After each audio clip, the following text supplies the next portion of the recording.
Welcome, everyone, to FragranceScopes for Gemini season. I'm with the lovely Diane Crecca. Welcome, Diane Crecca. Thanks for joining me again. My pleasure. Very exciting to be here.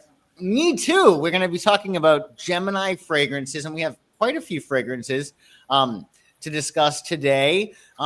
We're going to first tell you what you're going to learn in this episode, and then we're going to go through everything. You're going to learn how Gemini energy enhances curiosity, communication, and intellectual growth. You'll learn the metaphysical properties of the suggested Gemini fragrances that we're going to talk about today. We're going to talk about how you can use fragrance to align with Gemini's curious, communicative, and adaptable energy. And you're going to be able to find out how to go on to Perfumist.fr. And that is going to be on your phone. You can get it however you get apps on your phone. And any of the notes that we're talking about today, you can type them into Perfumist and find a fragrance that you'll really like. Right. And then finally, you're going to have the knowledge to select fragrances that resonate with that Gemini energy to enhance your mental clarity, your creativity, and your communication flow. So before we get into everything, Diane, how familiar are you with the sign of Gemini? Well, I had a boyfriend who was a Gemini for many years. A couple of my best friends. Many years. Yeah. Yeah. Okay. He was kind of in and out of my life, but mostly in my life. Mm-hmm. Actually, today is his birthday. Isn't that weird? May 31st. Weird. And I had some very good friends that also are Gemini. So I'm pretty familiar with the sign. Yeah. Okay. Yeah. And just impressions that you have? Mm-hmm. I think that, there are kind of a lot of different moods, a lot of different attitudes. All of them happen to be very intelligent. I don't know if that's part of the sign, but the ones that I've known have been. And for me, I think Geminis, once you kind of get through to them, you're in. But for me, it kind of, there's like a kind of a shell or a wall, if you will, or some kind of, there's like a distance. And then once you break through that and you get through it, then they're good for you with you for life. I've found pretty true blue, I think.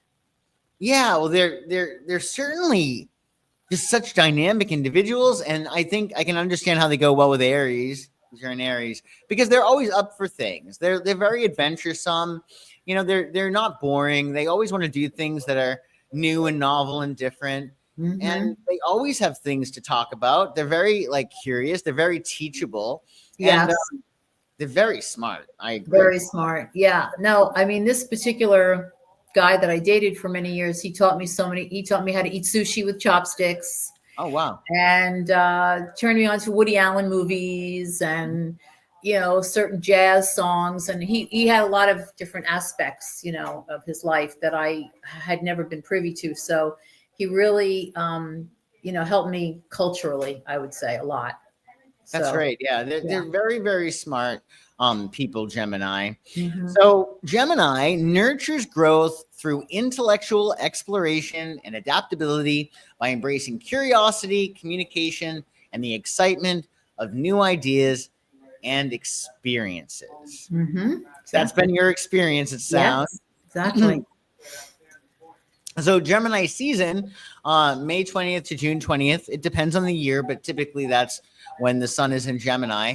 It's a time to embrace flexibility by stimulating your intellect, enhancing your communication, and exploring new ideas and connections as a path to growth. So, Diane, before we entered Gemini season, we were in Taurus season. So it starts, Aries starts the stuff, right? That's the fire. Then the Taurus energy, it nurtures what was started when the sun was in Aries. So you start the stuff when the sun is in Aries, then you nurture it when it's in Taurus, or you finish it if you can, right? Because Tauruses are finishers. And then with Gemini, you transform it. And then the process starts all over again, because then you have the Cancerian sun or the summer solstice. You start it, with the Leo sun, you finish it or you nurture it, and then the Virgo energy, you transform it. So my question to you is, we were in Taurus where things were really like solid and stable and grounded and not very fast. Taurus can be very, very slow. They're very much like in the moment.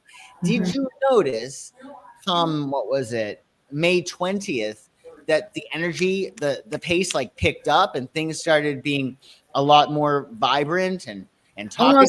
Almost exactly like Yeah. that. I mean, I was pretty stalled. I think I told you. Yeah. And, I could not get arrested. I just, I couldn't catch a cold, as they say.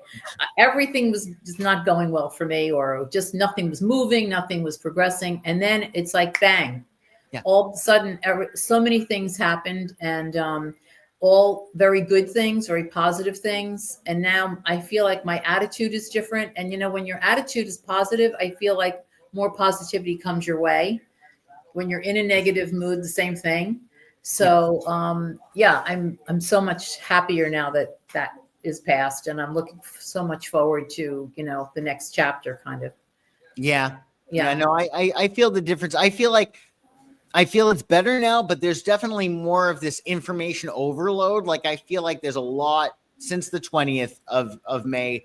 It's almost like there's just so much. Whereas the information that was coming forward earlier, I think, was a lot more consolidated and controlled. And now that's the only challenge with Gemini, is that there's just so much information. Yeah, I agree with you. Yeah.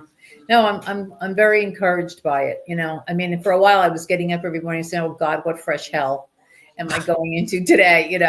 And now it's so much better. So I'm That's excited. great. Yeah. The first 3 months of the year astrologically were really terrible. Yes. I mean, absolutely. I think we started with Mars retrograde, which is terrible for both of us, actually.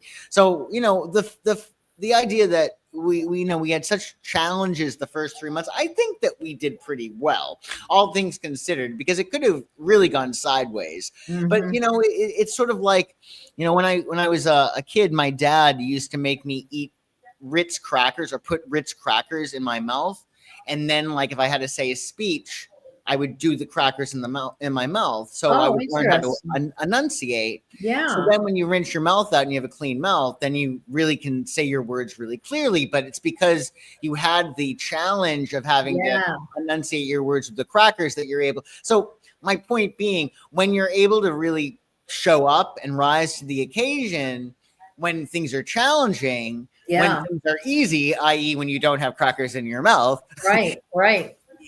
It just makes it easier. So yes. Yeah. No, that's a very good comparison. You're right. Because now I'm like, oh, now I can do this. This is good. I can just push through things. Yeah. Now it's a cakewalk. Yeah. Hopefully that'll stay that way for a while. knock wood. Yeah, Knock for wood, sure. Exactly. Yeah. So it's a very wonderful time, and for expansion and growth. It's all about curiosity. Gemini is all about new ideas and connecting through conversations. Geminis love to chit chat. And that's one of the reasons why I think we do have to realize that time might evaporate more quickly during this period, because you got caught up. It's like idea, and you're focusing on something, and then it's like cookie, and you get this other idea that it distracts you. And it's a very inspiring energy, but it can definitely bring you down a rabbit hole that you weren't expecting. Yeah. So it's very conversant, cultivating adaptability and mental agility.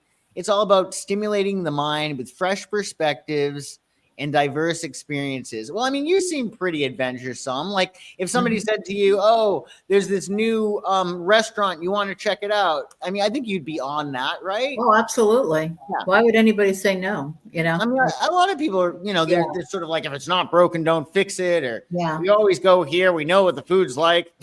No, that's why I like to do a lot of volunteer work, because you never know what you're going to get when you volunteer for something new and different. Like I said, I do the food pantry and read to kids, and it's like you just all these different things. I just like to say yes to everything and try it. If you don't like it, don't do it again.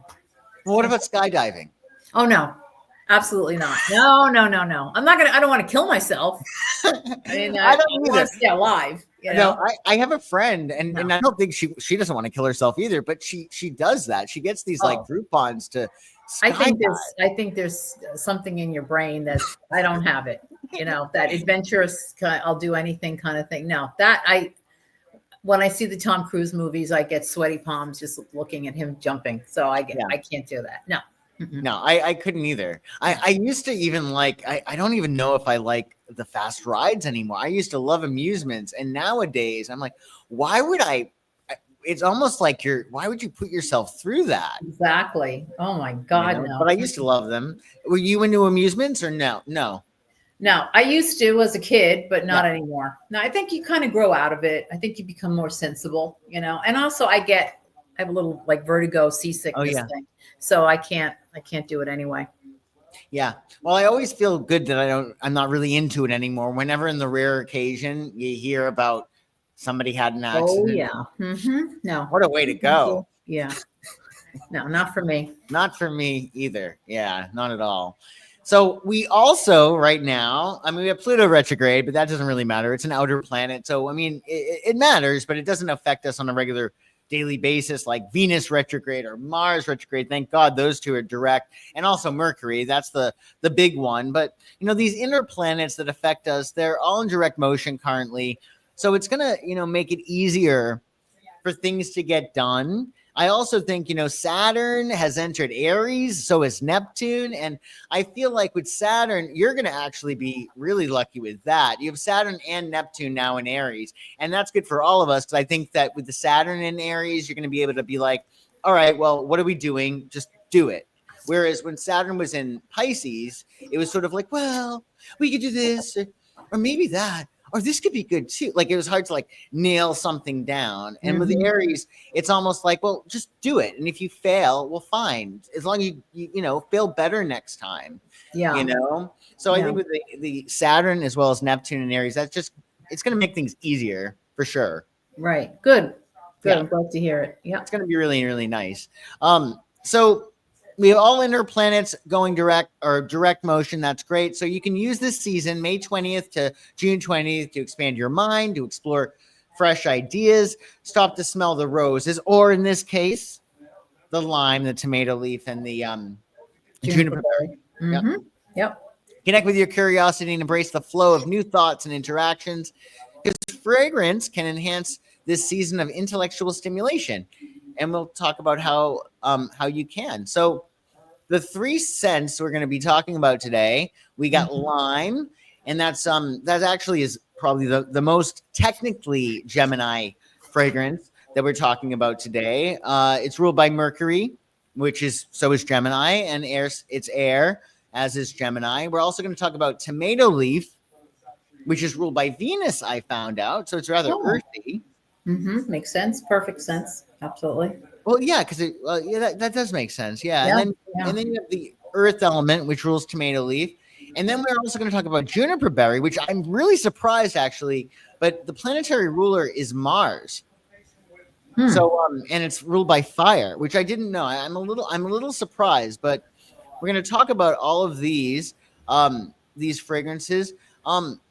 So first for lime, Diane, I love lime, and it's aligned with Gemini, and I always look at lime as like it's like a cleanser, like it cleanses.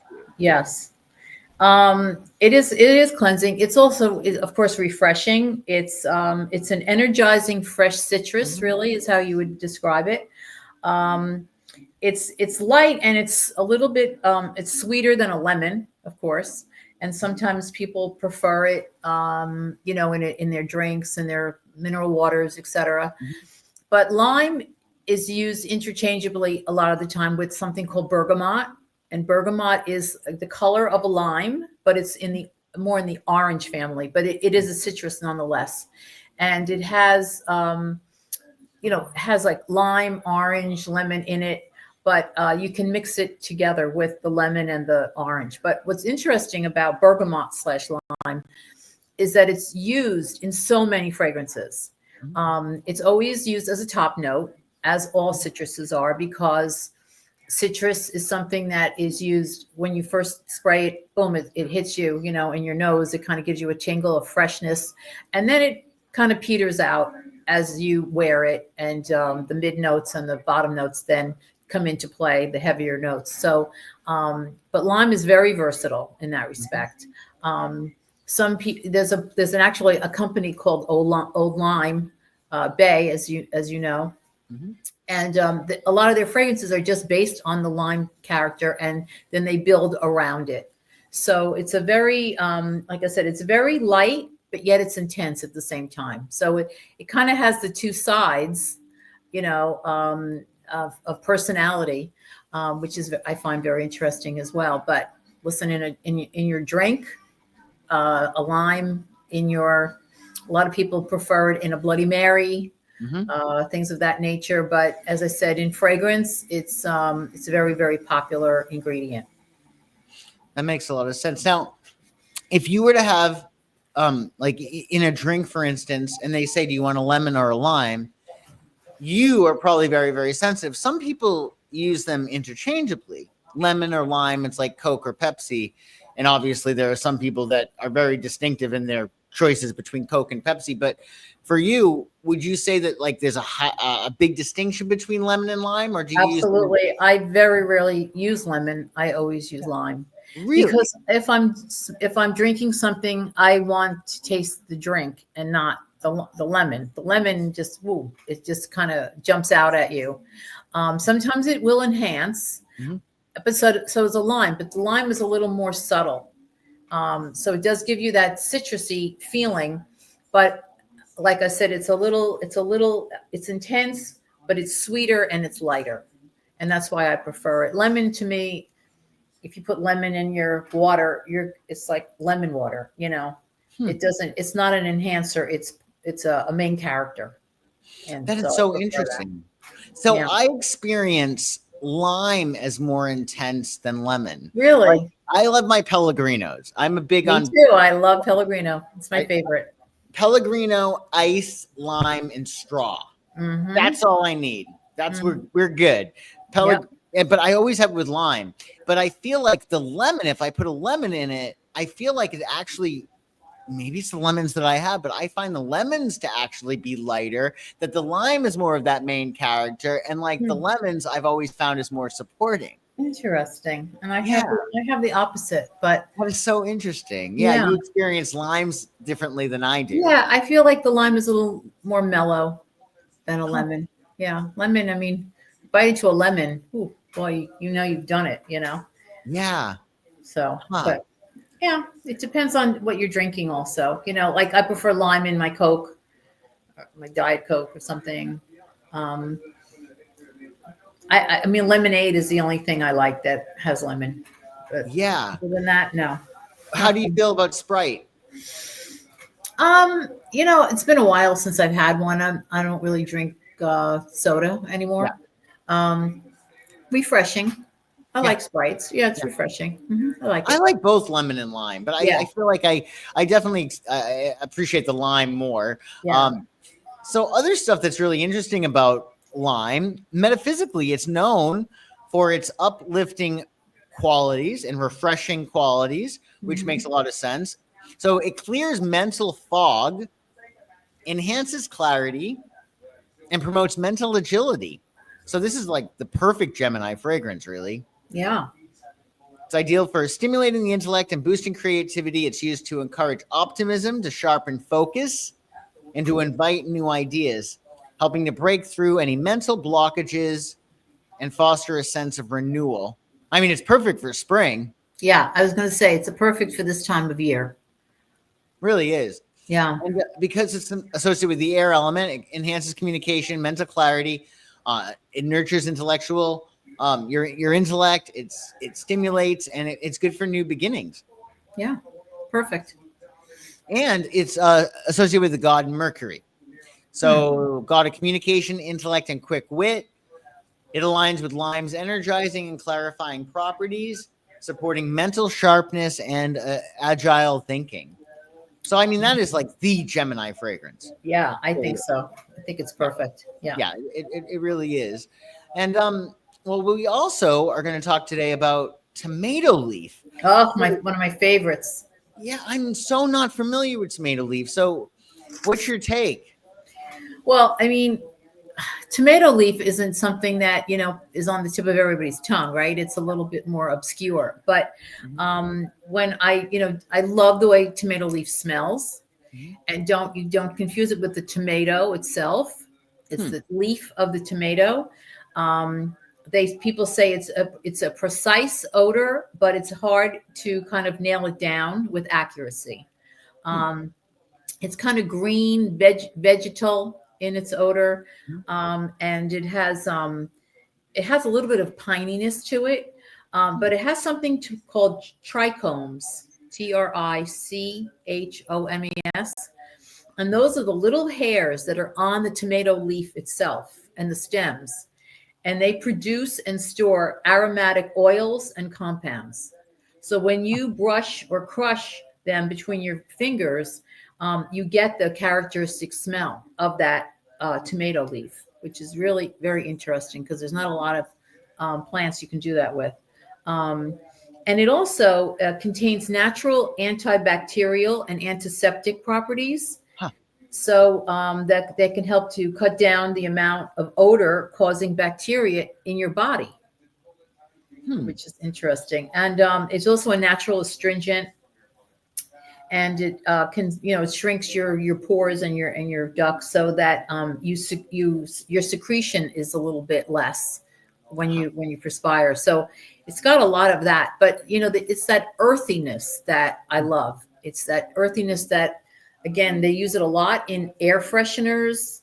They do use it a lot in fragrance. I mean, there's one fragrance I think we mentioned in the FragranceScopes that the perfumer just said, this is called tomato. And the top note is tomato, the mid note is tomato, and the bottom note is tomato, nothing else.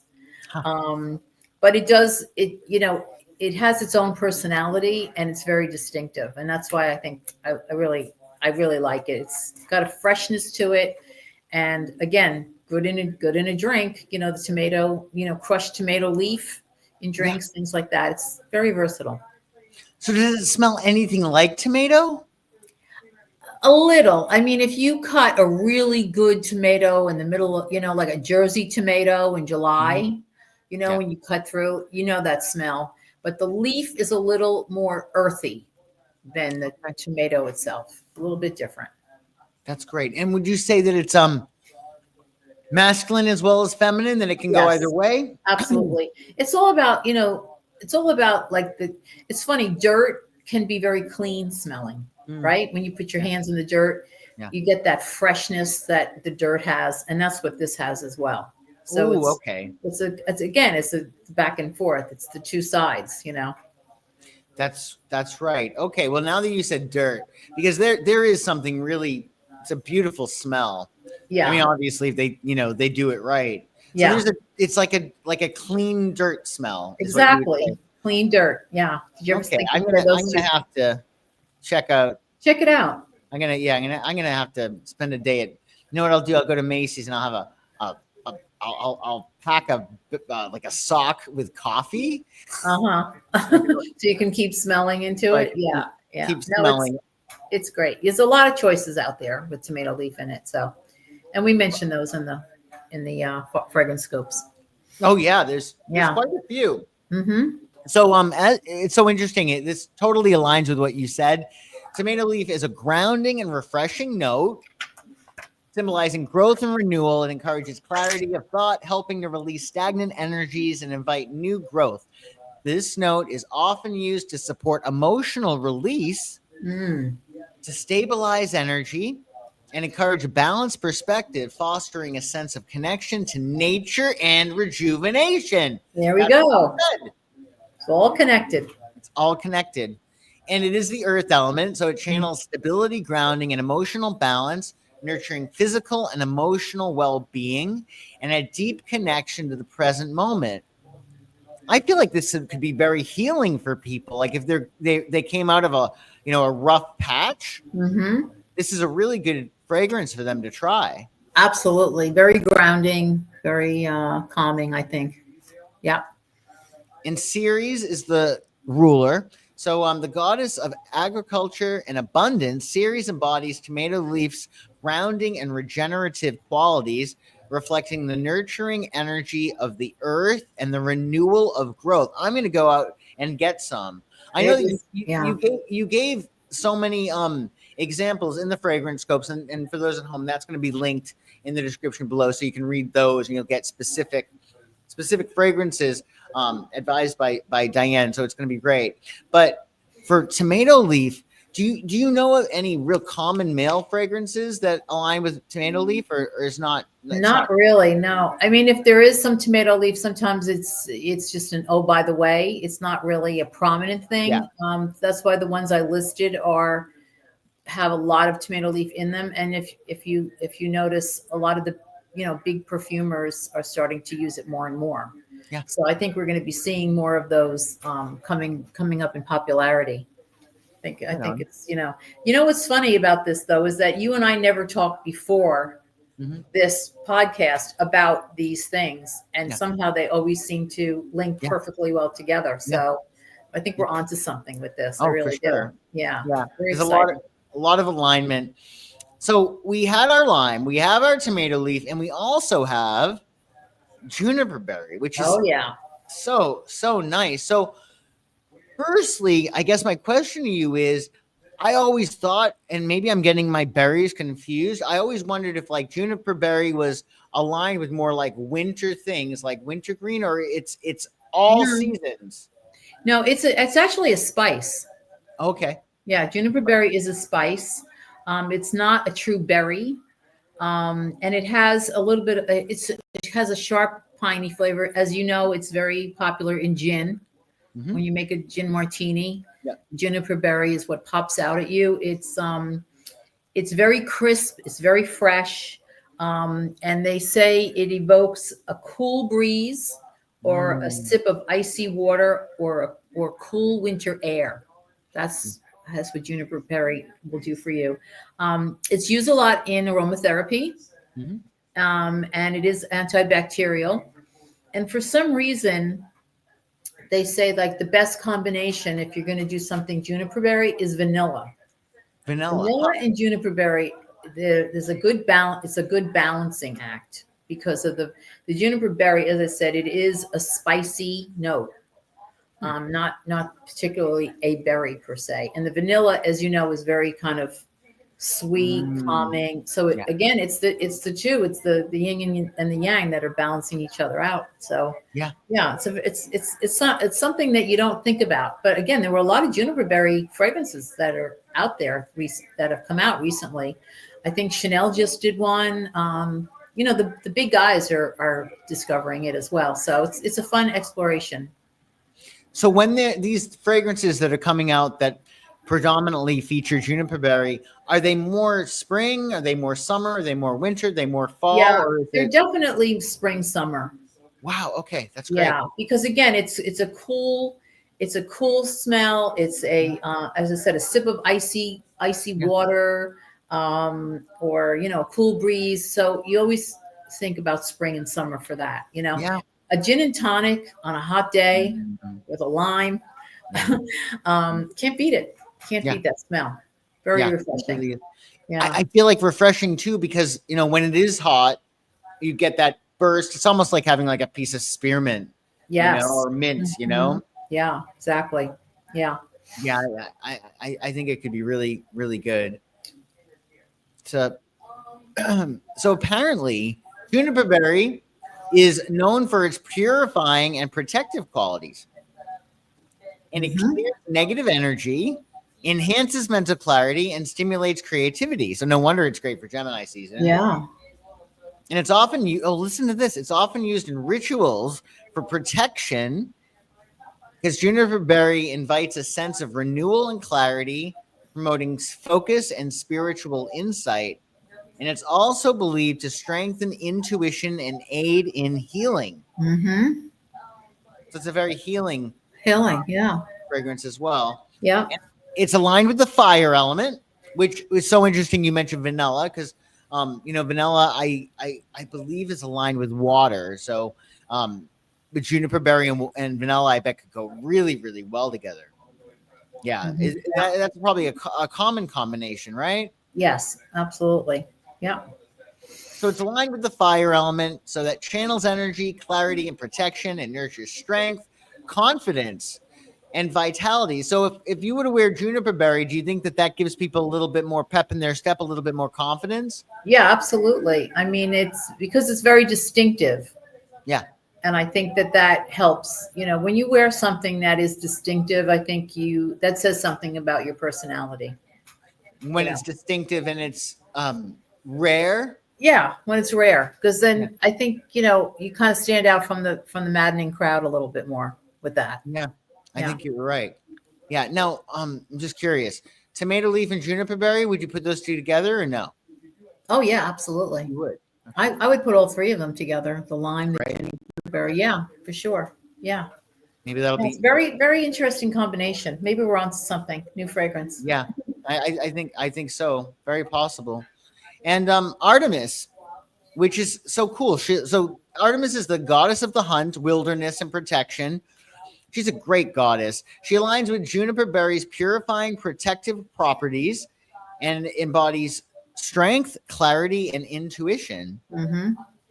So it's a really great it's a great scent to experiment with. And you'd say similarly, it's also masculine or feminine. You could use oh yeah, absolutely. And it's because it's used in aromatherapy. Yeah, they use a lot of juniper berry in aromatherapy. So I think that's why it's a unisex note. I like that. Mm-hmm. What about would you put juniper berry and leather or no?